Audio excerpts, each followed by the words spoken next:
আমি তখন বিশ্ববিদ্যালয়ে, রবীন্দ্রভারতী বিশ্ববিদ্যালয়ে নাটক বিভাগে এমএ শেষ করি, এমএ পড়াশোনা শেষ করেছি। গবেষণা করবো বলে মানে অধ্যাপকদের সঙ্গে যোগাযোগ করছি। তারপরে যখন ওই গবেষণার কাজেই আমার বাড়ির, আমি মানিকতলায় থাকতাম, কলকাতার মানিকতলায়, বাড়ির কাছেই থাকতে মন্মথ রায়, নাট্যকার মন্মথ রায়, ওনার কাছে গিয়েছিলাম যে কিছু তথ্য, মানে উনি যে সময় নাটক করতেন, সে সময় কি নাটক করেছেন, ওনার নাটক সংখ্যা, এইসব ব্যাপারগুলো জানতেন। তা খুব তাড়াতাড়ি ওনার সঙ্গে খুব সম্পর্কটা খুব নৈকট্য। উনি মাঝে মাঝে ওই অনেক ইন্টারেস্টিং ব্যাপার ছিল, উনি ওই ইনভিটেশন কার্ড পেতেন অনেক, তার পেছনে দীপক তুমি যদি খালি থাকো তাহলে 9টার সময় চলে এসো বলে ওনার নাতিকে দিয়ে ওই কার্ডটা আমার বাড়িতে পাঠায়। এভাবে যাতায়াত চলছে। তার হঠাৎ একদিন বললো, দীপক আমাকে রেডিও থেকে ওরা একটা নাটক লিখে দিতে বলেছে, ক্ষুদিরামের রেডিও নাটক, সেখানে তোমাকে হেল্প করতে হবে। ওনার বয়স অনেক, প্রায় 80। উনি তো 1989 জন্মেছিলেন। আমরা যখন নাটকটা করি তখন 79, মানে মোটামুটি 80 বছরের মতো বয়স। যে ওটা তোমাকেই লিখতে হবে। আমি জানতো কোনোদিন রেডিও নাটক লিখিনি, জানতে না, না সেটা না, তোমার লিখতে পারো, তুমি সব লিখবে, আমি করে দেবো, তুমি তারপরে ঠিক আছে কিভাবে তুমি কয়েকটা বই উনি দিলেন, বইটা পড়ে দেখো কোন কোন জায়গাগুলো উল্লেখযোগ্য নাটকের জন্য। তুমি তো নাটকের ছাত্র নেই, আমি কিছু কিছু জায়গা মার্ক করলাম এই বইটা পড়ে। তখন উনি বললেন, ওনাদের দেখালাম, উনি আরো কিছু জায়গা যে এই জায়গাটায় নাটক আনা যেতে পারে, তারপরে এইখানটা দরকার নেই, এরকম করে একটা আমরা পয়েন্টস গুলোকে জটল। তখন ওইটা যখন নিয়ে বসলাম, বসে একটা রাইট আপ কাজ করলাম, ডেভেলপ করছি যখন, এই করতে করতে করতে করতে করতে করতে মোটামুটি একটা খসড়া দাঁড়িয়ে উনি অনেক বোঝাচ্ছেন যে রেডিও নাটকটা কি, রেডিও নাটকে আমরা মঞ্চ নাটক এটা আছে, রেডিও নাটক এটা আছে, এবং ওনার মতো করে উনি বোঝাবার চেষ্টা করলেন। উনি মূলত মঞ্চ নাটক পাবেন, রেডিও নাটক খুবই কম লিখেছেন, খুব হাতে গোনে কয়েকটা। উনি ওনার মতো করে উনি মঞ্চ নাটক থেকে রেডিও নাটকে যেভাবে গেছেন সেইভাবে ব্যাপারটা বোঝালেন। তারপরে অবশেষে আমরা নাটকটা তৈরি হলো। নাটকের নাম স্ফুলিঙ্গ। ওটা 1979 সালে, 1989 সালে আগস্ট মাসে ওটা প্রচারিত হয়। সূর্য সরকার ছিলেন পজিটিভ। ন্যাচারালি উনি তো আকাশবাণীতে যেতে পারতেন না, ওনার প্রতিনিধি হয়ে আমি আকাশবাণীতে যাতায়াত করতাম। অজিত মুখার্জি, কখনো জগন্নাথ বসু, কখনো সূর্য সরকার, এরা থাকতেন, এদের সঙ্গে কথা হতো এই ব্যাপারটা নিয়ে। তারপরে মানে পাঠিয়েছেন, মনোজ রায় পাঠিয়েছেন, আমি সম্মিলিতের ছাত্র অনেকগুলি, সেগুলো ওরা মনে রেখে আমার সঙ্গে যথেষ্ট ভালো ব্যবহার করছিলেন সে সময়। আর নাটকটাও শেষ করতে হবে। মনোজ রায় তখন মানে বিশাল নাট্যবিদ, তার একটা লেখা নাটক, সেটা হয়ে গেল। তো ওইখানে হতে হতেই অজিত মুখার্জি বলেন যে এটা তো মনে হয় আপনি অনেক গুছিয়েছেন, ওটা তো একটা আইডিয়া হয়েছে, আপনি একটা নাটক লিখুন না, দেখুন কেমন হয়। তখন আমি আমার একটা ছোট গল্প ছিল, সেটাকে কিছু কাটছাট করে ওই যে প্রসেসটাই আমি গিয়েছিলাম আর কি, মানে স্ফুলিঙ্গ নাটকটা তৈরি করতে গিয়ে ওইভাবে প্রসেসটা করে কোনটুকু রাখবো কোনটুকু রাখবো না করে ওইটা 80 সাল নাগাদ 80 সালের শেষ দিকে জমা দিয়েছে।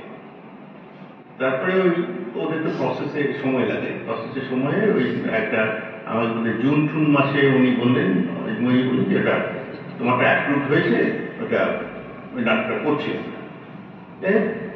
নাটকটা সেপ্টেম্বর মাসে ব্রডকাস্ট হলো, নামটা ছিল খেয়া। আর ওতে অভিনয় করেছিলেন নন্দিনী মালিয়া আর জগন্নাথ বসু, আরো দু তিনজন ছিলেন। এই হচ্ছে আমার আকাশবাণীতে প্রথম। তারপরে আরেক জগন্নাথ বসু তখন স্টাফ আর্টিস্ট, আমি প্রডিউসার। তখনই প্রডিউসার হয়ে গেছে। হ্যাঁ, প্রডিউসার। তার আগে উনি ছিলেন প্রোডাকশন অ্যাসিস্ট্যান্ট। তারপরে মানে এরা পুরো কাটাতেই স্টাফ আর্টিস্ট ছিল, মানে প্রডিউসারও স্টাফ। সুতরাং ওইটা প্রথম হওয়ার পরে আবার আরেকজন মনোরঞ্জন বিশ্বাস বলে এক ভদ্রলোক ছিলেন, উনি বলেন তুমি আমাদের একটা যুববাণীতে নাটক দিতে হবে। আর যে আমি ঠিক আছে তখন ওনাকে একটা নাটক লিখেছিলাম প্রতিবাদ বলে, সেটা 82 সালে। এবারে যাই হোক, এটা তো আমার ঠিক মানে রেডিও নাটকটায় এমনি শুনতে ভালো লাগতো, কিন্তু ঠিক অ্যাক্টিং করা নাকি রেডিও নাটক লেখে আগ্রহ ছিল না। কারণ তখন আমি টিভিতে সিরিয়াল করছি, মানে টিভির অরিজিনাল টিভিতে সিরিয়াল করছি, সেটা অ্যাক্টিংয়ের দিকেই আমার নজর। আমি অলরেডি 78-এ ওই কুমার রায়ের একটা প্রোডাকশন, আমি অলরেডি টিভির প্রোডাকশন, তখন বিভাস চক্রবর্তী ছিলেন ওখানকার প্রফেসর, আমি সিরিয়াল করেছি। তারপরে আর পরে অনেক কাজ করেছি। ন্যাচারালি আমি ওইটাতেই বেশি আগ্রহী হয়েছিল, যেটা হয়। তারপরে তো ল প্র্যাকটিস করছি আর করছি, তখন বললেন যে আমার যে স্যার বলছেন যে তুমি অ্যাডভোকেট হয়েছো, তুমি মক্কেলকেও সময় দিচ্ছ না, আর পিএইচডি করছো, আমাকেও সময় দিচ্ছ না, সুতরাং এটা হবে না, এইভাবে চলো না, হয় তুমি যুদ্ধ অথবা প্রেম, যে কোনো একটা বেছে নাও, হয় যুদ্ধ করো নয় প্রেম করো। অগত্যা প্র্যাকটিস করাটা বন্ধ করতে হলো। করে আমি একটা চাকরি নিলাম জুডিশিয়াল ডিপার্টমেন্ট, আমার ল হয়েছিল তখন, জুডিশিয়াল ডিপার্টমেন্টে চাকরি নিলাম। এই করতে করতেই তখন ওই ইউপিএসসি বিজ্ঞাপন বেরোলো প্রোগ্রাম এক্সিকিউটিভে। কারণ আমার বন্ধু বান্ধবরা খুব উৎসাহিত করে, তুমি এটা পত্রটা হয়ে যাবে, যা হয় কি হবে। ততদিন আমি পিএইচডি পেয়ে গেছি। তারপরে সামহাও সিলেক্ট করা আর কি প্রোগ্রাম এক্সিকিউটিভ হিসেবে, প্রোগ্রাম এক্সিকিউটিভ। এখন তারপরে আমাকে প্রথম পোস্টিং দিল আসামের শিলচরে চলে গেলাম। একদিন ফ্লাইটে করে, জীবনের প্রথম ফ্লাইটে চললাম, গিয়ে অতই জল সমুদ্রে পড়লাম, কিছুই বুঝি না। কি জানি, রেডিওটা তো জানি না, রেডিওতে শুনেছি, শোনার তো কিছু নেই। মেশিনপত্র সেগুলো, রেকর্ডিং মেশিন, এডিটিং মেশিন, এইসব বিশাল বুঝতে বুঝতে অনেক সময় চলে আস্তে আস্তে। আর যে আমার অ্যাসিস্ট্যান্ট ছিল, মানে আমার কাজে অ্যাসিস্ট করবে, সে শুনেছিল সে প্রমোশন পেয়ে যাচ্ছে, সুতরাং সে আর আমার কোনো সহযোগিতা করতো না। আর যেহেতু আমি এখান থেকে গেছি, মানে কলকাতা থেকে গেছি, হ্যাঁ শুনতাম বল, আমার খুব প্রাথমিক অবস্থায় অসুবিধা হয়েছিল, কিন্তু পরবর্তী সময় দেখলাম এটা ভয়ঙ্কর লাভ হলো, কারণ আমি ওনার কাজটাও শিখে নিলাম। তাতে কি হলো, পরবর্তী সময় কেউ কাজ না করলেও আমি নিজের কাজ পুরো কাজটা করতে পারতাম। এটা একটা অ্যাডভান্টেজ, মানে উনি যে ডিজাস্টারটা তৈরি করছিলেন আমার অ্যাডভান্টেজ।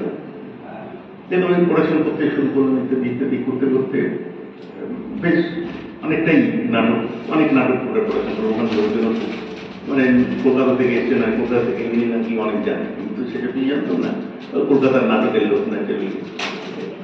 এই করতে করতে আমি শুনলাম যখন এই আমাদের সর্বভারতীয় একটা প্রতিযোগিতা হয়, আকাশবাণী আনন্দ, তার কতগুলো বিভাগ আছে প্রতিযোগিতা, তার একটা বিভাগ আছে বেতাল। কারণ আমি তো দেখেছি কি ব্যাপারটা, কেউ সেই বোঝার চেষ্টা করছে কি ব্যাপারটা। তারপরে আমি একটা দলের একটা নাটক শুনলাম, এটা আমি বেতাল নাটক, সেটাকে আমি পুরোটা রিডাইট করে বেতাল নাটক করলাম। আমি নাটককারকে বললাম যে আমার নাম লাগবে না, তোমার নামেই বেতাল নাটক হিসেবে থাকবে। হ্যাঁ, তো ওরাও খুব উৎসাহিত হলো। তারপরে ওখানে কম সংখ্যক লোক অডিশন ছিল, মানে অডিশনে পাশ করা আর্টিস্ট ছিল। আমি স্টেশন ডিরেক্টরকে বললাম, দেখুন এই নাটকটা, মানে ওরা কি করতো, মানে স্ট্যান্ডার্ড বাংলায় নাটক করতো, আর অত্যন্ত খারাপ উচ্চারণ হতো, আবার স্ক্রিপ্ট ছিল না আমাদের কাছে, মানে স্ক্রিপ্ট কলকাতা থেকে স্ক্রিপ্ট যেগুলো হয়েছিল কলকাতায় সেগুলোই স্ক্রিপ্টগুলো ওখানে আবার নতুন করে প্রোডাকশন করা হতো। এটা আমি লোকাল লোকদের উৎসাহিত করলাম, তাদেরকে নিয়ে বসলাম, বসে বসে কিছু কিছু নাটক ওনারা লিখলেন, সেগুলোকে ডেভেলপ করে করতে করতে ওই মঞ্চ নাটকটা ভালো লেগেছিল, সেটা দিয়ে আমি বেতারের ফর্মটা চেঞ্জ করলাম। অনেক গান গান ছিল, মানে লোক, মানে ওই বোঝা নাচ বলে একটা গান আছে, সেই গানটা, সেই নাটকটার উদ্দেশ্যের উপর ওই গানটা হারিয়ে যাচ্ছে এই ভিডিও কালচার, মানে ইলেকট্রনিক মিডিয়া এবং অন্য মিডিয়ার চাপে সেই শিল্পীরা গান সব ছেড়ে ছেড়ে অন্য প্রফেশনে চলছে। এইটাই হচ্ছে মূল। এটা ওটা মানে নাটকটা দেখে আমার ভালো লেগেছে, ওটাকে শিফট করে আমি এটা করব। এবার তারপরে মঞ্চে ওই স্টুডিওতে ওদের রিহার্সাল করলাম। আনঅ্যাপ্রুভড আর্টিস্ট বেশিরভাগ, বোধহয় ওখানে 2 জন আর্টিস্ট ছিল অ্যাপ্রুভ, আর 8 জন আনঅ্যাপ্রুভড। আমি স্থানীয় লোকদের নিয়ে স্টেশন ডিরেক্টর পারমিশন দিয়েছি, না না তুমি নাও, তোমার চাকরি ছিল। তারপরে 10 জন আর্টিস্টকে দিয়ে রিহার্সাল দিয়ে রেকর্ডিং করছে। সেটা ইন্টারেস্টিং একটা ঘটনাও মনে পড়ে যে 2 জন মাইক্রোফোনে অভিনয় করছে স্বামী স্ত্রী। একটা জায়গা আছে যে স্বামী খুব ক্ষুব্ধ হচ্ছে স্ত্রীর উপরে, স্ত্রী তার কথা শুনছে না, তাকে মারছে। সে তো মঞ্চের অভিনেতা, সে তো বেতারের অভিনেতা নয়। সে তার মাইক্রোফোন থেকে ছেড়ে গিয়ে তার স্ত্রীর মাইক্রোফোনে গিয়ে দাম দাম করে সব চড় মেরে দিল। ইন্টারেস্টিং, মানে আমার কাছে খুব ভালো লেগেছিল যে মানে মঞ্চ অভিনয়ে যারা অভিনেতা তারা যখন বেতারে করে তখন তো তাদের তো তারা বেতারের ব্যাপারটাই তাদের কাছে নেই, সুতরাং সেটা ইয়ে হতো। মানে এইভাবে সেই নাটকটা আমরা দিল্লিতে পাঠিয়েছিলাম এবং সেই নাটকটা সর্বভারতীয় স্তরে প্রথম হচ্ছিল, মানে ন্যাশনাল অ্যাওয়ার্ড পেয়েছিল। কি নাম ওটা? লালমোহনের সংসার। মানে ওটা, মানে ওই আগেটা বলছিলাম যেটা, ওখানে সব স্ট্যান্ডার্ড বাংলায় নাটক হতো, তো খুব খারাপ নাটক হতো, মানে উচ্চারণ খুব খারাপ। আমি দেখলাম যে বাংলা নাটক করবো, কলকাতার সঙ্গে তো যুদ্ধ করতে গেলে এই বাংলা দিয়ে তো কলকাতার সঙ্গে যুদ্ধ করা যায় না। আর ওখানে ওরা সিলেটিতে কথা বলে। হ্যাঁ, আমি ওই নাটকটা আমি সিলেটিতে দেখেছিলাম, মানে সিলেটি ডাইরেক্টে দেখেছিলাম। যেটা আমি বলতাম যে এই নাটকটাই করবো, কারণ কলকাতার সঙ্গে মানে ভারতবর্ষের অন্য প্রদেশের নাটকের সঙ্গে লড়াই তো পড়ে, আগে তো কলকাতার সঙ্গে লড়াই। সুতরাং ওই বাংলাটায় ওরা স্বচ্ছন্দ নয়, ওরা অ্যাক্টিং করলে আড়ষ্ট না, মানে বলছে যে কষ্ট করে বাংলা বলছে। আর যখন সিলেটিতে বলছে তখন তো খুব ন্যাচারাল কথা বলছে, ন্যাচারাল গান গাইছে, কথা বলছে, লাফাচ্ছে, হাসছে, হ্যাঁ, খুব সহজতা। এইখানটায় ওই নাটকটা এই জায়গায় নিয়ে চলে গেল যে সর্বভারতীয় স্তরে ওটা প্রথম হলো কলকাতাকে হারিয়ে। হ্যাঁ, সে বছর খুব কলকাতা জেলে অনেক পুরস্কার পেয়েছি, কিন্তু সে বছর কলকাতা পুরস্কার দিল না, আমরা শিলচর থেকে পুরস্কার পেলাম। এইটা হচ্ছে শিলচরের সময় কাটানোর পরে আমার জীবনের প্রথম মানে জয়েন করেই তারপরের বছর, মানে আমি 91-তে বোধহয় জয়েন করেছিলাম। অনেক দিন পরে আমাদের রেজাল্টটা বেরিয়েছিল, অনেক মামলা মোকদ্দমা আসতেছিল। সেই 92 সালের জন্যই আমি ন্যাশনাল অ্যাওয়ার্ড পাই। সুতরাং এটা শিলচর আমার কাছে অন্যরকম স্মৃতি, মানে ওখানকার মানুষজন খুব, মানে এইটা পুরস্কার পাওয়ার পরে ওইখানে যেন নাটকের একটা জনজোয়ার হয়ে গেল। সমস্ত অনেক দল তৈরি হলো, তারা নাটক করতে শুরু করলো, মঞ্চনাটক। তো তারা মঞ্চনাটকই করতো, সেকেন্ডারি তারা করতো না। এই করে ঠোরে সে ওখানকার একটা ওই লালমোহনের সংসার অ্যাকচুয়ালি, কিন্তু সিলেটি উচ্চারণে হবে লালমোহনের সংসার। নাটকের নামটা ছিল লালমোহনের সংসার, ওয়ার্ল্ড অফ লালমোহন। এটা যখন দিল্লি থেকে পুরস্কার আনতে গেলাম, সারা ভারতের সমস্ত মানে যারা লিডিং প্রডিউসার তাদেরকে মারাঠা বলে ইত্যাদি দিল। ওরা খুব ইয়ে করলো, মানে খুব খুশি হলো যে তুমি শিলচর থেকে তুমি পুরস্কার পাচ্ছ, নর্থ ইস্ট সবাই জানে, আমাকে নর্থ ইস্টকে তো আমরা হিসেবেই ধরি না। ওই ওখান থেকে আমি আমার স্ত্রী বাচ্চা তখন ত্রিবন্ধনে ছিল, চলে গেলাম ত্রিবন্ধন। মানে আমি ওই যে ডাইরেক্টরেটের যে একজন ট্রান্সফার দেখতো আর কি, একজন তাকে বললাম যে তুমি দিদিকে বলো যে তোমরা যে জন্য আমাকে শিলচরে পাঠিয়েছিলে ফার্স্ট পোস্টিং, আমি তো রিকোয়েস্ট করেছিলাম আমার স্ত্রী ত্রিবন্ধনে থাকে, আমার স্ত্রীকে পাঠাও, মায়ের কলকাতায় রাখো, কাছাকাছি। তুমি আমার উল্টো দিকে একটা, মানে আমার স্ত্রী ত্রিবন্ধনে আমাকে ইয়েতে পাঠালে, শিলচরে, হ্যাঁ আমাকে শিলচরে পাঠালে। হ্যাঁ, সুতরাং মানে রিভার্স। আমি বললাম যে তুমি হয় হায়দ্রাবাদ পাঠাও, নাই ত্রিবন্ধন পাঠাও, নাই কলকাতায় রাখো, তুমি আমাকে যাই। আমি তো সেটা সার্ভ করেছি, স্টেশনকে অ্যাওয়ার্ড দিয়ে দিয়েছি, তো এবার তো আমার ট্রান্সফার হওয়া উচিত।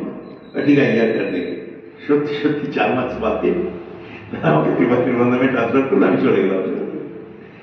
ত্রিবন্ধনে গিয়ে তো আমি তো আনন্দের পরিবারের সঙ্গে থাকবো, স্ত্রী বাচ্চা তাদের সঙ্গে। কারণ আসামে যখন ছিল তখন বাচ্চা আমার সঙ্গে, সেই বাচ্চাকে নিয়ে তো মুশকিল, স্কুলে ভর্তি করানো নিয়ে এসে এটা অনেক লম্বা গল্প, সেগুলো যাই সেগুলো কাটিয়ে ত্রিবন্ধনে পৌঁছলাম।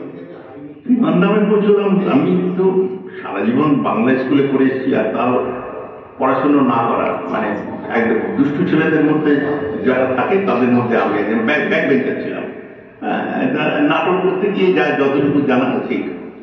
এখন সমস্যাটা হলো যে ওই ওখানে তো বাংলাটা কেউ জানে না, হিন্দিটা যেটা জানে মালায়ালিরা সেটা ব্রোকেন মালায়ালাম, সেটাও জানে লিমিটেড লোক। ওদের বাইরে যারা জানে তারা জানে, মানে বাইরে কাজ করে তারা জানে, কিন্তু ওইখানে যারা মানে লোকাল লোক তারা মালায়ালামটা বলে। ইংরেজি তারা সবাই জানে এটা নয়, ইংরেজি একটা লেভেল লোক জানে।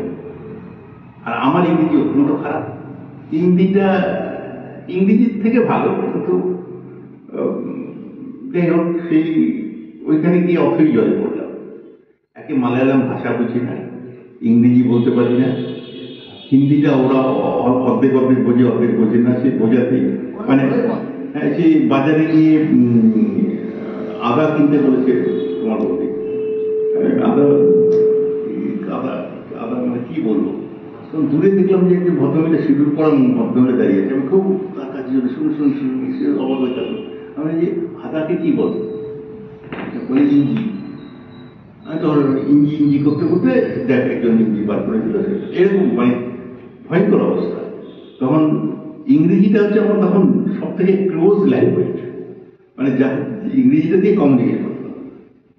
তারপরে ওইখানে গিয়ে কিছুদিন কাজ করার পরে আমার মনে হলো যে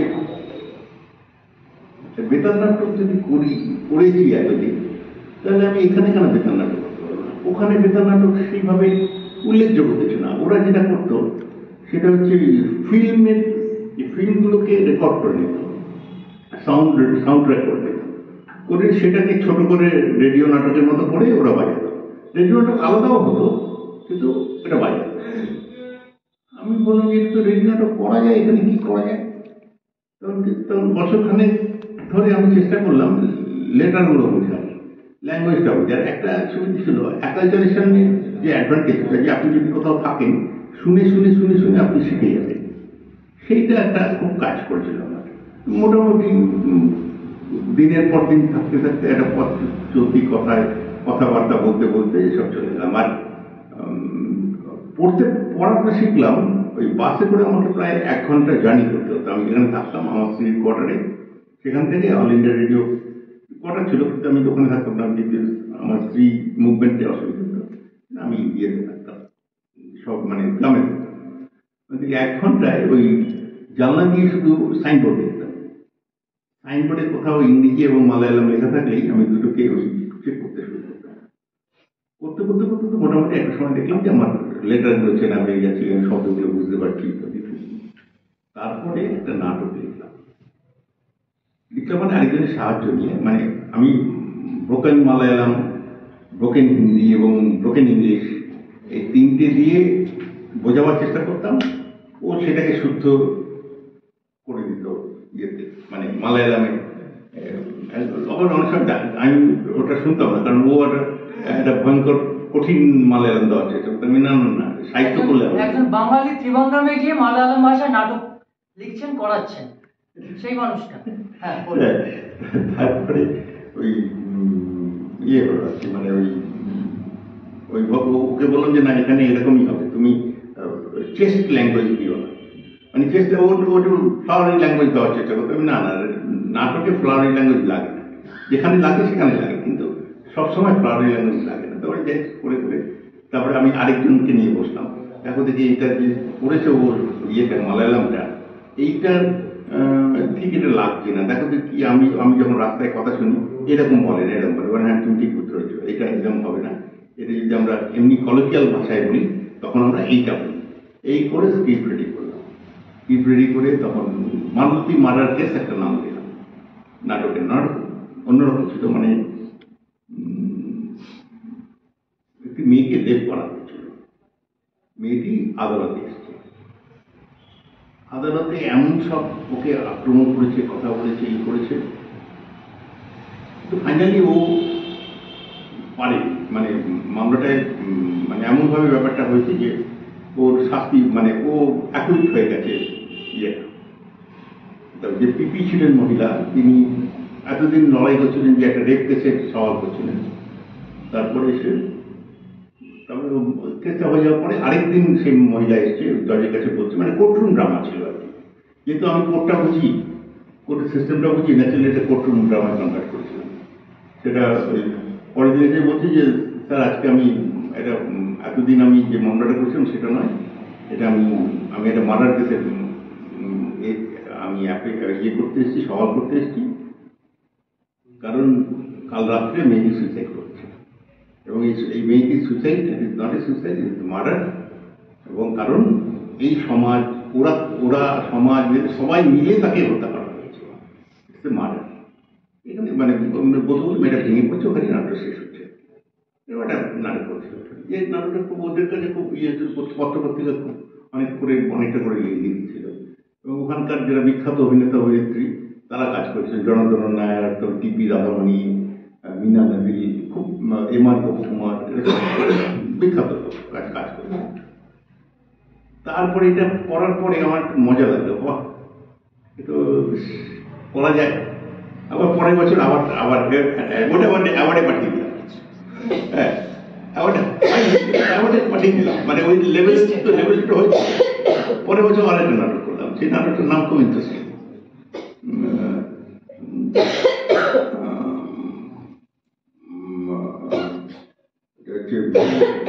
মরিচিকায়ম ওরু পাবম পেনকুটিউ। মানে আমাদের যে অ্যান থাকে না, এবং ওদের ওই এবংটা নেই। মরিচিকা মানে হচ্ছে মরিচিকা মিরাজ, আর একটি মেয়ে, বেচারি মেয়ে, মানে পাবম পেনকুটি, পেনকুটি মানে মেয়ে, পাবম মানে বেচারি, বেচারি, ওরু মানে এক, একটি, এর নামটা কি হবে আমাদের, মরিচিকা এবং একটি বেচারি মেয়ে, এই তো আমাদের নাম পাওয়া উচিত। কিন্তু ওইটা মালায়ালামে হচ্ছে মরিচিকাই ওরু পেনকুটি মানে ওই দুটো দিয়ে অ্যানটা বুঝিয়ে দিয়েছে এই নাটক। মানে এখানে গল্পটা খুব ইন্টারেস্টিং, ছোট্ট করে গল্প। এটা হচ্ছে একটি ড্রামা ইউনিভার্সিটির একজন প্রফেসর, খুব নাম করেছে, খুব দারুণ একটা থিয়েটার পার্সোনালিটি। সে ফিল্মের জন্য, মানে ফিল্ম ডিরেক্টর হয়ে বলে ছেড়ে দেয়, এবং সেখানে বিশাল নাম করে, প্রচুর ছবি করে, যে ছবিগুলো প্রত্যেকটা ছবি তার গীত এবং মানুষের মানে জীবন নিয়ে তৈরি করে, খুব। তার একজন ছাত্রী হঠাৎ তার একটা ওই ফেস্টিভ্যাল হচ্ছে তাকে নিয়ে, এই ফেস্টিভ্যালে যে ছাত্রী এসে, ফেস্টিভ্যাল শেষ হয়েছে, স্যার আমি চিনতে পারছেন, আমি অমুক অমুক, বলে হ্যাঁ হ্যাঁ তোমার জন্য ঠিক আছে, তুমি কোথায় যাচ্ছ? আমি তো এখানে থাকি, ঠিক আছে চল, আমি তো গেস্ট হাউসে যাচ্ছি, চল সেখানে চলে যাই। তখন ওর সঙ্গে একটু কথাবার্তা বলতে থাকে, তখন বলে আমি আমাকে এত লোককে ভাবছেন, আমাকে নিয়েও ভাবুন না, একটু একটু একটা ছোট আপনার ছবিতে ছোট একটা চরিত্র পেলেই হয়ে যায়। ঠিক আছে কোনো যাচ্ছে, তুমি পড়া দেখে এটা। যখন পড়ছে তখন হঠাৎ একটি মেয়ে ঢুকে পড়ছে, মানে স্যার আমাকে বাঁচান, আমাকে বাঁচান, পুলিশ আসছে। পুলিশ আসছে, আমরা ঠিক করবো না, আমরা তো তোমার পুলিশের কেসে আমি নেই। স্যার আমি আপনার ওই যে ছবি যে বললেন, মানে মুক্তি বলে একটা মোচনম ছবি করছে, সেই ছবিটার বলছি যে মুক্তি মোচনমের আমি বিজয়, মানে ওই চরিত্রটার কথা বলছি, আমি বিজয়। আমি আমি সত্যি বিজয় না, আপনার তো ওটা ওটা তো কথাবার্তা বলে, আমি আমি তো কথাবার্তা নেই, আমি তো আপনার ছবিতে দেখে আমি ওই ছবিতে আপনি বলছিলেন না, যা মানে ছবিতে দেখিয়েছেন যে একটা সেই যে আমার জীবন নষ্ট করেছে তাকে মেরে ফেলতে, আমি মেরে ফেলেছি। এখন যেহেতু আমি মেরে ফেলেছি, এখন পুলিশ আমার পেছনে খুব ঘুরে আছে, আপনি আর বাঁচান এই করে ন্যাচারালি বাঁচায় না। পুলিশ আসে, পুলিশ চোখে ধরে এই মেয়েটি বলছে যে মেয়েটি বলে স্যার আমি চলি, চলে গেলে কোথায় সত্যি না স্যার, আমি যে পিটিআরকে চিনতাম আপনি সে পিটিআর এই ছিল নাটকটা। এখানে ইন্টারেস্টিং, এখানে ওই অধ্যাপকের চরিত্রে অভিনয় করেছিলেন মালায়ালাম সিনেমা এবং থিয়েটারের পদ্মশ্রী পাওয়া তিলকন। তিলকন এটা অভিনয় করেছিলেন এবং একজন মালায়ালাম ফিল্ম অ্যাক্ট্রেস, খুব বিখ্যাত, মানে সে ভয়েস আর্টিস্ট হিসেবে বিখ্যাত, মানে সমস্ত সাউথের মানে মালায়ালাম আর তামিল গা বলে ওই করে ভাগ্যলক্ষ্মী, এরা দুজন করেছিল। মানে যে মাত্রায় ওরা নিয়ে গেছিল, আমি এবার বলেছি ওদের আমায় পাঠাও ওটা, মানে এত অসাধারণ করেছিলেন, মানে ভাবা যায় না, মানে দুজন। এবং আর যে গোপকুমার ছিল, আর একটি মিনা নবী বলে একটা মেয়ে ছিল, এটা সব দুরন্ত কাজ করেছিল। এটাও ন্যাশনাল অ্যাওয়ার্ডে পাঠিয়েছিলাম, কিন্তু মনে মনে ওইখানে চলে গেছেন। হ্যাঁ, মনে মনে কেন, মানে কলকাতা আসতে আপনার কতদিন লেগেছে? ওখান থেকেই কলকাতায় এসেছি। ওখান থেকে কলকাতা? সেটা কত সালে? আজ আই পর্যন্ত শেষ করি, পরে কোনো জীবনে তো আবার অন্য কোথাও ট্রান্সফার হয়েছিল, রিটায়ারমেন্টের আগে অন্য কোথাও? বহরমপুরের স্টেশন ডিরেক্টর ছিলাম। আচ্ছা, এটা না অনেক বড়, হ্যাঁ, এই মানুষের জীবনটাও যেমন বড়, খুব বিস্তারিত। আসলে ব্যাপারটা কি হচ্ছে, এরপরে তো অনেক কলকাতায় এসে তো অনেক কাজ করেছি, অনেক মানে ওই অ্যাওয়ার্ডের লড়াই হতো, লাস্টে আমাকে বন্ধু বান্ধবরা বলতো অ্যাওয়ার্ড মাফিয়া। আমি ওরা খোঁজ নিত যে আমি এবার এন্ট্রি পাঠাচ্ছি কিনা, মানে 11টা ন্যাশনাল অ্যাওয়ার্ড পেয়েছিলাম তো ন্যাচারালি। 11টা ন্যাশনাল অ্যাওয়ার্ড, এই মানুষটা আমাদের সামনে বসে আছে। ওটা কাজ করতে শুরু করলে ন্যাচারালি হয়ে যায়, পাওয়া যায় না। তুমি এন্ট্রি পাঠাবে, এন্ট্রি পাঠালে তোমার হয়ে যায় হয়ে যাবে। আমার তবে আমার দুর্ভাগ্য, জানকি 11টা ন্যাশনাল অ্যাওয়ার্ড, মালায়ালাম ভাষায় নাটক লিখেছে, লয়ার, আমি জানতাম না। রিয়েলি আমি জানি আমার দীপক দা, এই পর্যন্ত জানি। আরেকটা যেটার জন্য একটু আফসোস হয় হালকা করে, সেটা হচ্ছে আমাদের ইন্টারন্যাশনাল কম্পিটিশন হয়। আচ্ছা, ইন্টারন্যাশনাল কম্পিটিশন থেকে এখান থেকে কলকাতায় একটা কম্পিটিশন হয়, যে কলকাতায় যে নাটকগুলো নিয়ে, তারপর সেটাকে দিল্লিতে পাঠিয়ে দিতাম।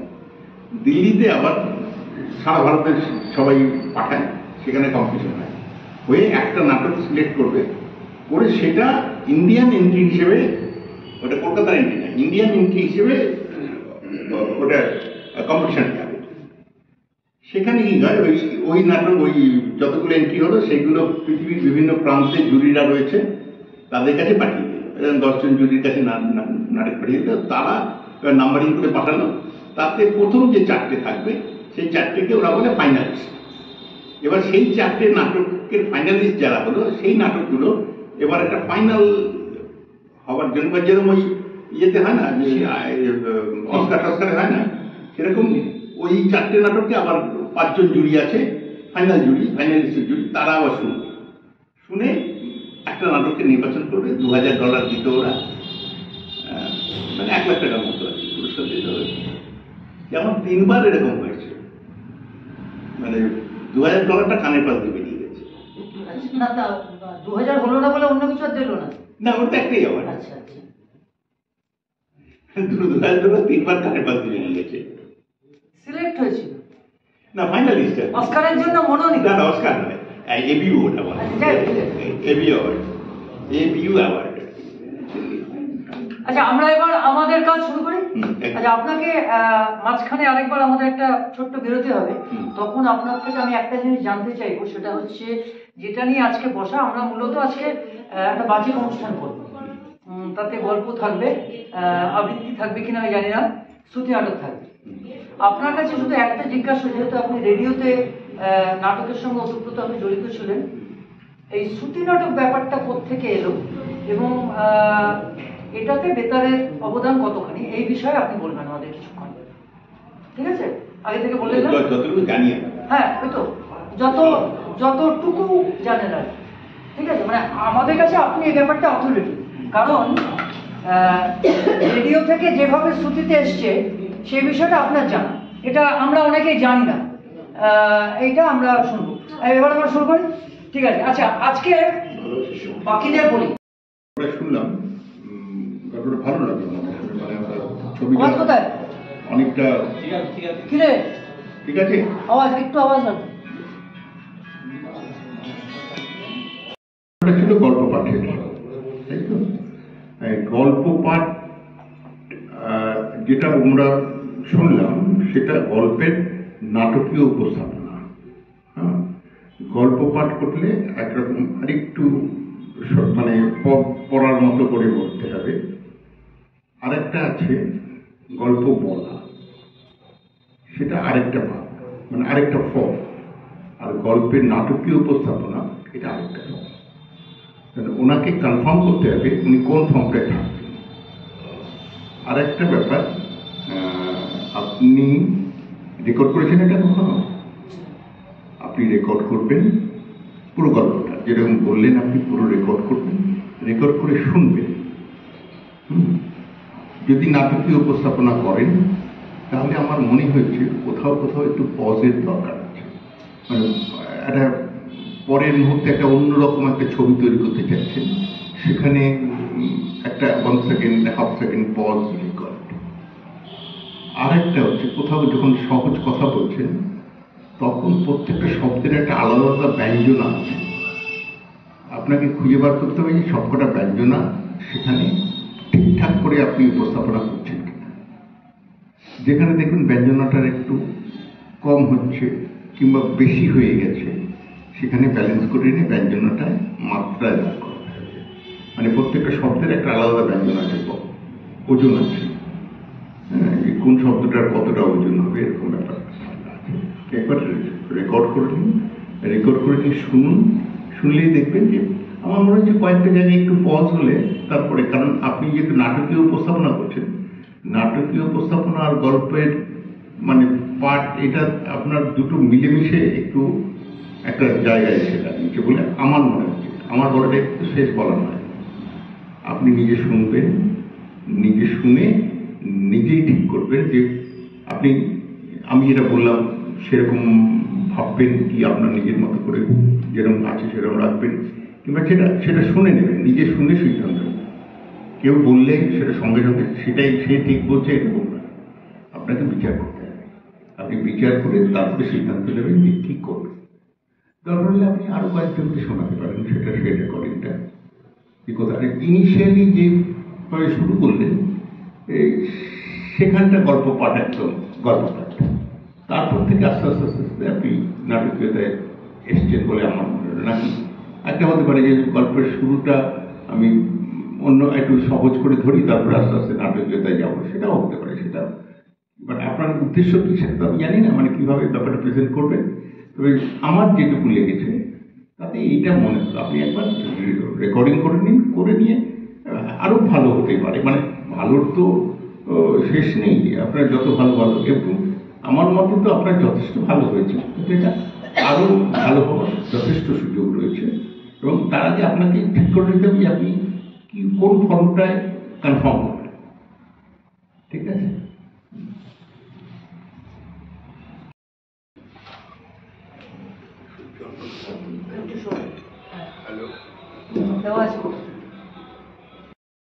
আচ্ছা রে, এটাকে শ্রুতি বা সম্পূর্ণটক বলা যায়।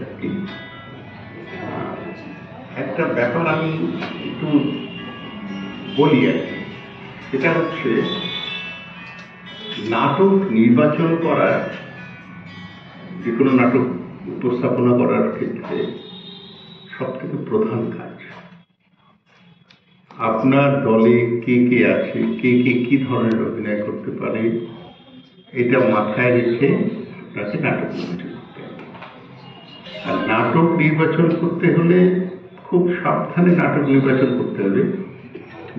যে নাটক একটা জাতিকে তাই নির্বাচন করে নিলেই সেটা সেই নাটক আপনার করতে ভালো লাগে, কিংবা কোনো একটা টাচ একটা কোনো একটা বিষয় ভাল লাগছে কিংবা কোনো একটা মুহূর্ত ভাল লাগছে, সেরকম ভাবনা থেকে নাটক নির্বাচন করা ঠিক নয়।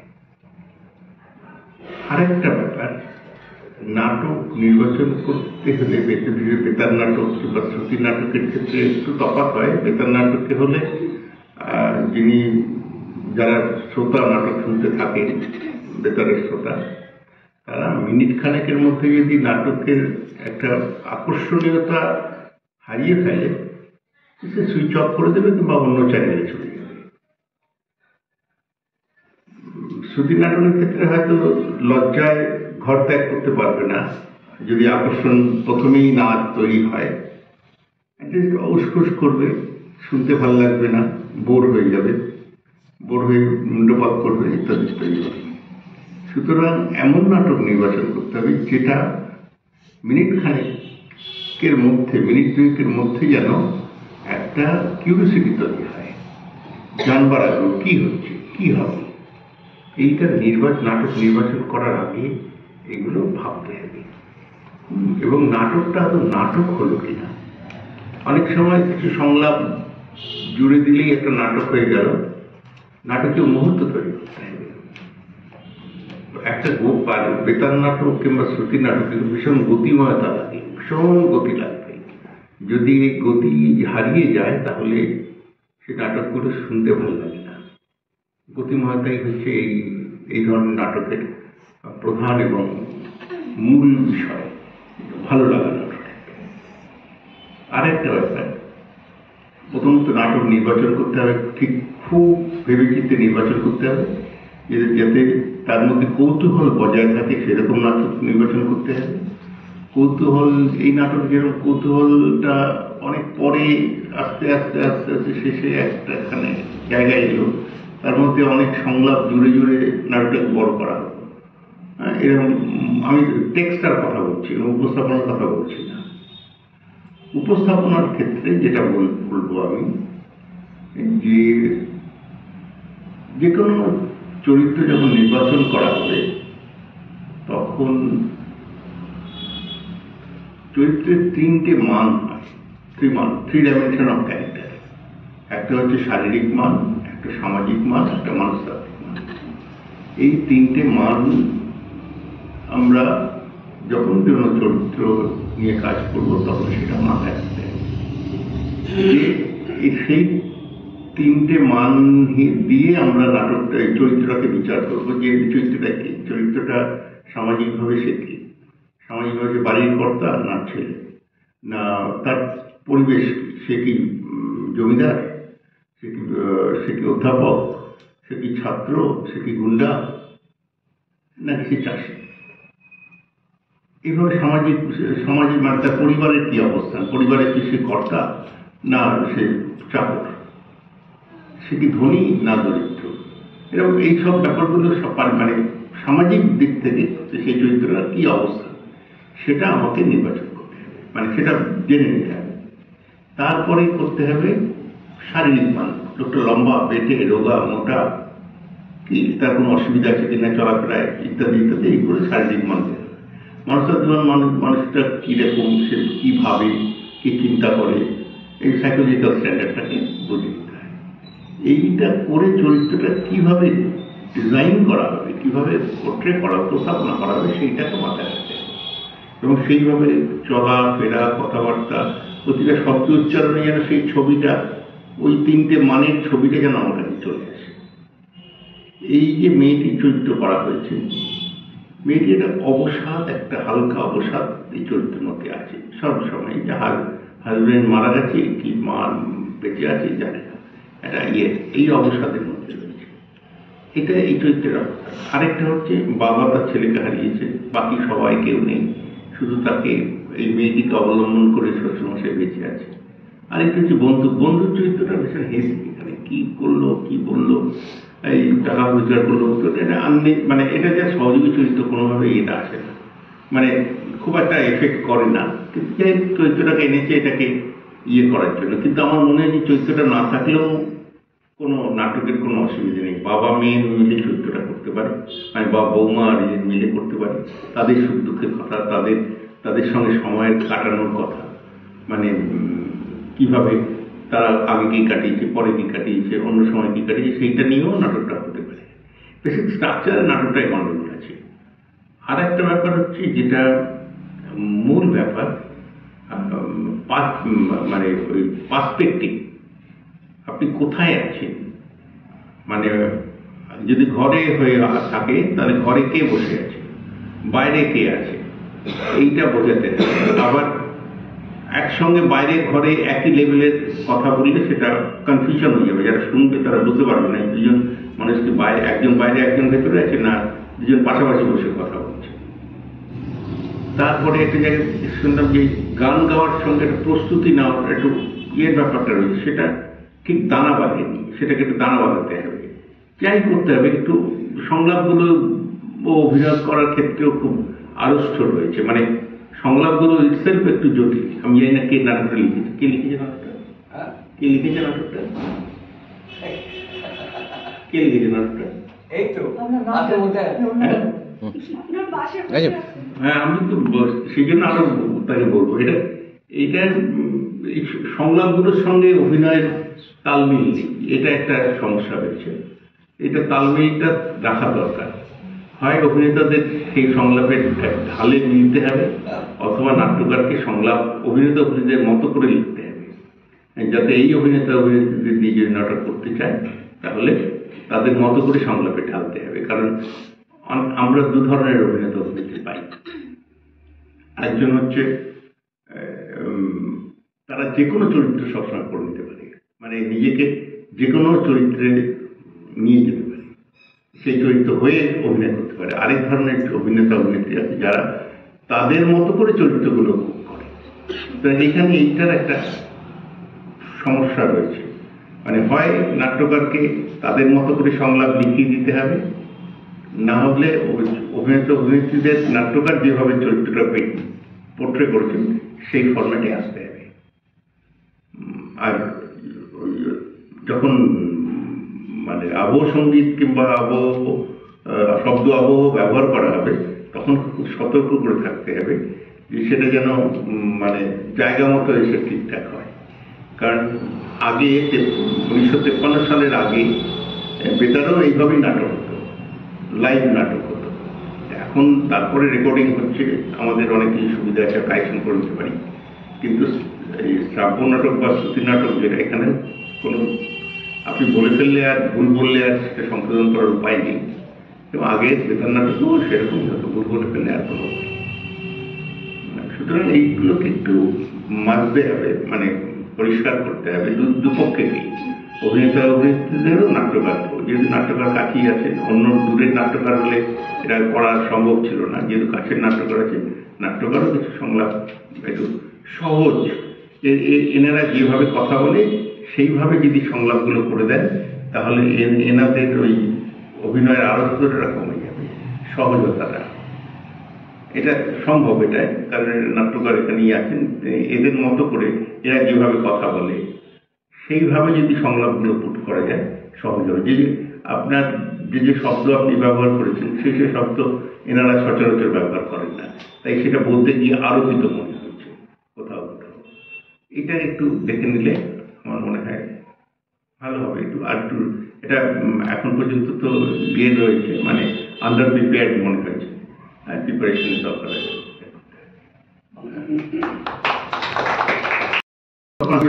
এইভাবেই সাধারণত নকশাগুলো উপস্থাপনা হয়।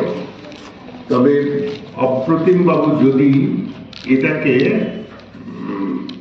নিজের সহজ কথা সহজভাবে বলতেন, অন্য রিভার্স অ্যাক্টিং করে, মানে সহজভাবে, মানে এই কমিক্যাল ফরম্যাটটা না নিয়ে, তাহলে একটা অন্য ছবি পাওয়া যেত। হ্যাঁ, কখনো যদি উনি চেষ্টা করেন আমার ভালো লাগবে, কারণ এটা এই চরিত্রটা কপি হয়ে যাচ্ছে শুধু। হ্যাঁ, এটা কখনো চেষ্টা করতে হবে যে আমরা কপি থেকে যদি বেরোতে পারি, মানে এই চরিত্রটা দেখলে একটা অন্য ধরনের ছবি আমাদের চোখের সামনে চলে আসে, সবার মানে বহু দেখা একটা চরিত্র চলে আসে। যদি কখনো আপনি নর্মাল ভয়েসটা, নর্মাল বিহেভিয়ার আপনি রাখতে পারেন তাহলে এটার অন্য একটা মাত্রা পাবে। এইটা একজন কারণ দুজনই তো একই সাথে অভিনয় করছেন, এটা না করে ভদ্রমহিলা যেভাবে করছেন প্রতিদিন, আপনি একটা অন্য ডাইমেনশন নর্মাল, আপনার নর্মাল ভয়েস, নর্মাল ভঙ্গিমা, একটু একটু স্লো। উনি ফার্স্ট যা, আপনি স্লো আসেন, করে দেখতে পারেন, একটু একবার ট্রাই করে দেখতে পারেন যে কেমন লাগে। আমার মনে হয় এটা একটু বেটার লাগবে, কারণ কি দুজনই চরিত্রটা একই রকম, মানে একই ধাঁচে চলে যাচ্ছে, একইভাবে কথা হচ্ছে না। আপনি রিভার্সাল করুন, উনি ওনার মতো উনি যেরকম করছেন ওনার চরিত্রটা, এটা একটা পরীক্ষা করে দেখতে পারেন যে যেটা এটা কেমন কেমন লাগে। কারণ এটা বড্ড কপি ক্যাটের মতো হয়ে যাচ্ছে, মানে এই ধরনের চরিত্র, মানে এই বয়স্ক পুরুষ এবং বয়স্ক মহিলার যদি যে কোনো নাটকেই এই ফরম্যাটটাই পদ্ধতিটাই ব্যবহার করা হয়, হ্যাঁ টাইপ হয়ে গেছে। এটার থেকে যদি একটু একটু বেরোনো যায়। আচ্ছা, আমরা একটুখানি চা পানে বেরো। খুব ডিস্টার্ব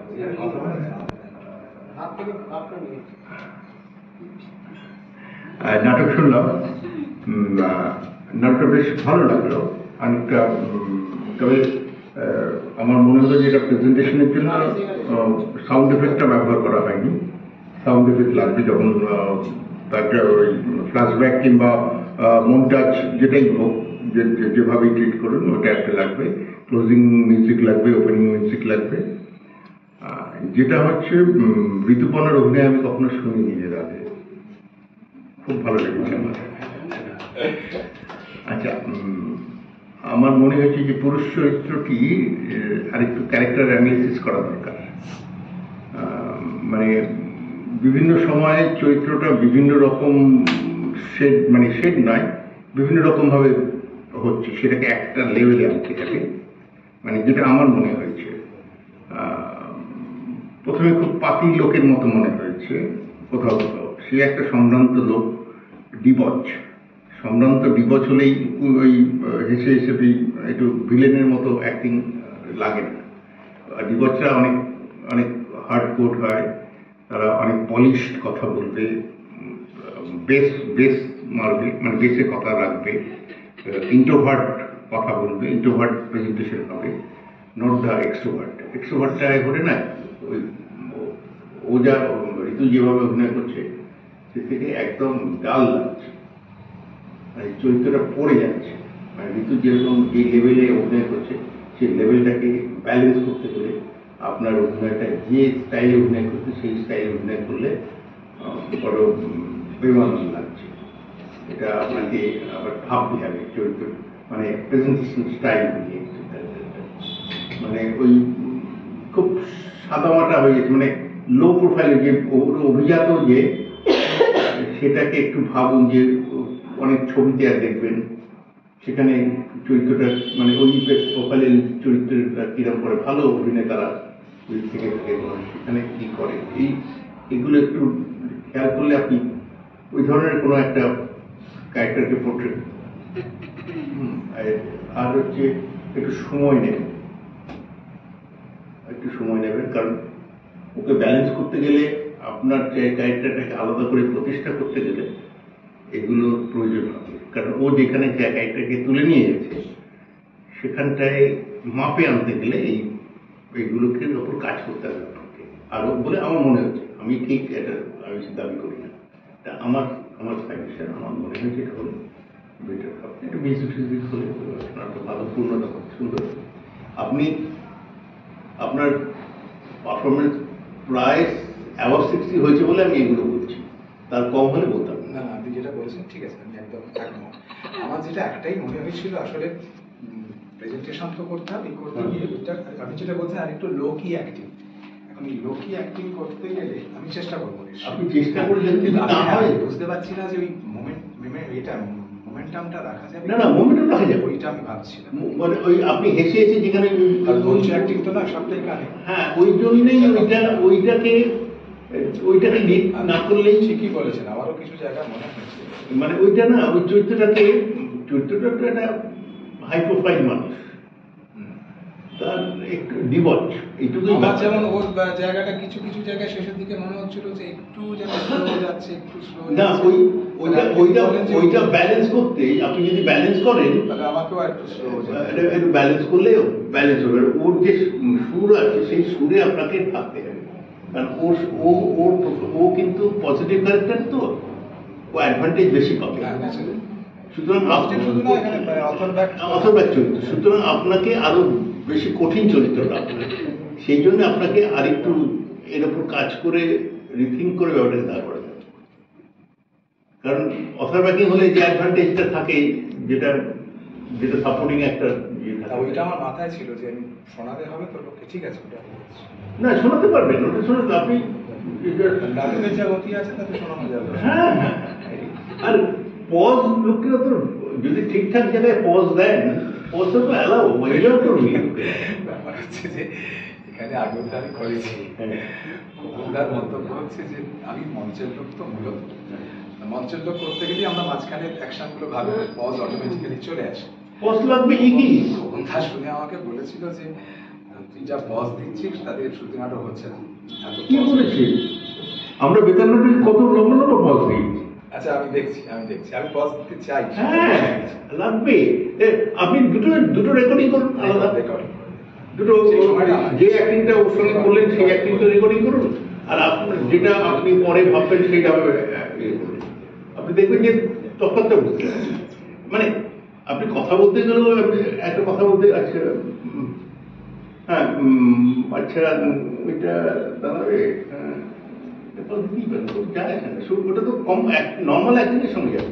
হ্যাঁ আপনি যদি সাজিয়ে অ্যাক্টিং করেন তাহলে পদ লাগবে না, আপনি যদি সহজতার দিকে এগিয়ে যাবেন আপনার লাগবে। হ্যাঁ মানে আমি বলছি যে দুটো অ্যাক্টিং আপনি করে দেখুন যে কোনটা এটা তো হয়ে গেছে, যেটা আপনি বলছেন আমি চেষ্টা করছি ভালো হবে। আপনার পোটেনশিয়ালিটি আছে, তো ক্যারেক্টার পোর্ট্রেটটা আপনি একটুখানি হ্যাঁ না না না না, মানে ওই যে আসলে কি আপনার ওইটা মাথায় রয়েছে তো। হ্যাঁ হ্যাঁ ওই এই আমার মনে হয় আপনার অদেখা চরিত্র, অজানা চরিত্র, এটাই বেশিরভাগ। এর মধ্যে একটা কথা ছোট্ট করে একটুখানি বলে নিন আমার, সেটা হচ্ছে শ্রুতি নাটকের শুভারম্ভ কবে থেকে কিভাবে, আসলে বেতার নাটক থেকে যেভাবে এসেছিল সেই ঘটনাটা বলবো, এটা সবাই জানা দরকার। আচ্ছা এটা হচ্ছে প্রথম ব্যাপারটা তো অনেক আগে, মানে বহু আগে, মানে শিশিরের যুগ থেকে নাট্যপাঠ কিংবা এই ব্যাপারটা রয়েছে। সুতরাং এটা নতুন কিছু নয়, নাট্যপাঠটাই পরে নাটকের ফরম্যাটে চলে এসছে। যেরকম চার্লস ডিকেন্সের গল্প বলতেন অভিনেতা, সে হাত নাড়িয়ে নাড়িয়ে গল্পগুলো বলতেন, সেগুলি কাব্য নাটকের প্রাথমিক পর্যায়ে বলে আমরা ধরে নিতে পারি। তবে এখন যে পশ্চিমবঙ্গে যেভাবে ব্যাপারটা দাঁড়িয়েছে সেটা হচ্ছে 1979 জানুয়ারি মাসে আমাদের কলকাতা আকাশবাণী থেকে একটা মানে রবীন্দ্র সদনে একটা অনুষ্ঠান, লহরী নামে একটা অনুষ্ঠান করা হয়। সেখানে মঞ্চে 4টে ছোট ছোট স্ক্রিপ্ট উপস্থাপনা, স্ক্রিপ্ট মানে ওই ছোট ছোট কৌতুক নকশা, একটা বোধহয় কেন একটা সূর্য সরকারের প্রয়োজনায়, একটা অজিত মুখার্জির প্রয়োজনায়, একটা জগন্নাথ বসুর প্রয়োজনায়, একটা শুক্লা বন্দ্যোপাধ্যায়ের প্রয়োজনায়, 4 জনের প্রয়োজনায় 4টি ছোট ছোট স্ক্রিপ্ট উপস্থাপনা করা হয়। দ্যাট ওয়াজ দ্য ফার্স্ট, প্রথম মঞ্চে শ্রুতি, মানে মঞ্চে শ্রুতি অভিনয় আর কি, মানে রেডিও অভিনয়টাই ওরা মঞ্চে নিয়ে যায়। তারপরে এরপরে আরো মাস 3 বাদে আরেকটা লহরী হয়, সেটা হয় দুর্গাপুরে, ওই স্টিল অথরিটি অফ ইন্ডিয়া লিমিটেডের ওদের সঙ্গে কোলাবোরেশনে। সেখানে 3টে নাটক হয়, একটা জগন্নাথ বোস প্রযোজনা করেন, একটা সূর্য সরকার করেন, একটা অজিত মুখার্জি করেন। এইখান থেকেই জগন্নাথ বোস ব্যাপারটাকে লিফট করে, বা এটা তো হচ্ছে, তখন উনি ব্যাপারটাকে আস্তে আস্তে আস্তে অন্যদের সঙ্গে আলোচনা করে করে করে ব্যাপারটা এই এখন বর্তমানে যা রয়েছে। এটা যে প্রথম সূত্রপাত, যদি আমরা এখনকার বাংলার শ্রুতি নাটক বা শ্রাব্য নাটক যেটা যেই যাই বলুক, যেটা ধরে ঠিক আছে। বেতার নাটক আর শ্রুতি নাটক এর দুটো এক নয়। অনেকের ধারণা দুটো এক, বেতার নাটকের স্ক্রিপ্ট ধরে আমি শ্রুতি নাটক করে ফেললাম, কিংবা শ্রুতি নাটকের স্ক্রিপ্ট ধরেই আমি বেতার নাটক করে ফেললাম, এটা নয়। দুটো মাধ্যম কাছাকাছি হলো, নিয়ে খুব কাছাকাছি হলো, দুটো মাধ্যম পরিষ্কার আলাদা। বেতার নাটকে আনসিন, আপনি কিছু দেখতে পাচ্ছেন না, একদম অন্ধকার, কোনো ছবি নেই, অভিনয় করে সেই ছবিটা দাঁড় করাতে হবে। মানে পুরো ছবিটা নির্মাণ করতে হবে শুধু কণ্ঠে শুনে। শ্রুতি নাটকে কিন্তু আমি দেখতে পাচ্ছি, আমরা শ্রুতি নাটকে কখনো কখনো একটু পোশাকেরও ব্যবহার করি, একটু মানে একটা লোক বসে আছে তাকে ন্যাচারালি, এটা আরেক রকম একটা ফরম্যাট। যেরকম শ্রুতি নাটকের ক্ষেত্রে আমরা খুব কম কাস্টিং দিয়ে ব্যাপারটা রাখার চেষ্টা করি, 3 জন 2 জন 4 জন, কেন যা কিছু সব ওর মধ্যেই সীমাবদ্ধ করতে হয়। বেতার নাটকের ক্ষেত্রে আমাদের ওয়াইড সুবিধা আছে, আমরা অনেক চরিত্র নিয়ে কাজ করতে পারি, অনেক। আর অ্যাক্টিং এর মধ্যে এখানে আমরা কিছু এক্সপ্রেশন ব্যবহার করি, মানে মঞ্চে যখন শ্রুতি অভিনয় হয় তখন আমরা এক্সপ্রেশন ব্যবহার করতে পারি, ওখানে কিন্তু কোনো এক্সপ্রেশনের জায়গাই নেই, শুধু শুধু বাচিক অভিনয়। সাত্বিক অভিনয় তো আছেই, সাত্বিক অভিনয় সর্বত্রই লাগে। এখানে যেরকম বাচিক থাকছে, সাত্বিক থাকছে, আঙ্গিকও পার্টলি ব্যবহার করা হচ্ছে, আহার্যও পার্টলি ব্যবহার করা হয়, কিন্তু ওখানে সাত্বিক এবং বাচিকের উপরেই সবটা নির্ভরশীল। স্ক্রিপ্টে যেরকম ওইখানে যেরকম আপনার নাটকটা শুরুতে যদি করতে চান, শুরুতে একটা টেলিফোন কল, আপনার ওই যে মেনন না কে আছে, কার সঙ্গে কাছে কথা বলেছেন, আগরওয়াল নাকি কর্নেল মজুমদার। প্রথমে কথাটাই শুরু হবে কর্নেল মজুমদার, আর কর্নেল মজুমদার ক্যারেক্টারটাকে রিভার্স টেলিফোনে রাখুন, যদি না হয় এমনি সিঙ্গেলি বলুন, করে তারপরে নাটকের টাইটেলটা আসবে, শীর্ষকটা আসবে। আজকে ওই যে খোঁজ চলছে আমাদের কাছে নেই, আপনার তখন বলবে যে আপনারা কেন বলছেন না যে ও আর নেই, ওকে আমরা পাবো না, ইত্যাদি ইত্যাদি করে ওইখানটা একটু ডেভেলপ করুন, এক কথার মধ্যে ডেভেলপ করুন, তারপরে ওটা ক্লোজ করে আপনি করুন। তাহলে কি হবে, আপনি প্রথম থেকেই কিউরিওসিটিটা তৈরি করে দিতে পারবেন। তারপরে আপনি এটা করুন যে আজকের নাটকেই, তারপরে বৌমা এলো ইত্যাদি ইত্যাদি, ওইখানে বৌমার ইন্ট্রোডাকশন দিয়ে দিন যে আমি আমার পুত্রবধূ আমরা দুজনেই খুব অধীর আগ্রহে দিনের দিন গুনে যাচ্ছি, আমাদের এই যন্ত্রণা থেকে মুক্তি দিন, ইত্যাদি ইত্যাদি বলে ব্যাপারটা ওখানটায় আপনি পিন পয়েন্ট করে দিন, ওখানটায় যে কি সমস্যাটা কোথায়, পাবে না পাবে না, পাবে না পাবে না। আর শেষে আপনি ছেলেকে এনে দিলেন, ছেলের মৃত্যু সম্পদ দিয়ে দিতে পারেন, অফবিট হবে, ওর ডেড বডিটা পাওয়া গেছে, মনে রাখবো, মানে সম্ভাবনার কথা বলছি। ঠিক আছে, মনে রাখবো। এবার পরেরটাই যাই। হ্যাঁ, কল্যাণ আজকে শেষ, ঠিক আছে, চলো। তাদের উপস্থাপনা দিয়ে মন ভরিয়ে দিয়েছে বারে বারে, তাদের মধ্যে এই 2 জন রয়েছে। কল্যাণের উপস্থাপনা আমি আগেও শুনেছি, প্রতিবারেই ওর যথেষ্ট যত্ন সহকারে উপস্থাপনা করে, মানে যত্নের কোনো অভাব থাকে না, কখনোই থাকে না। এবারও সেই তার পুনরাবৃত্তি হলো, কল্যাণের মতোই মাথা উঁচু করে দাঁড়িয়ে আছে, নতুন করে কিছু বলার নেই। ধন্যবাদ।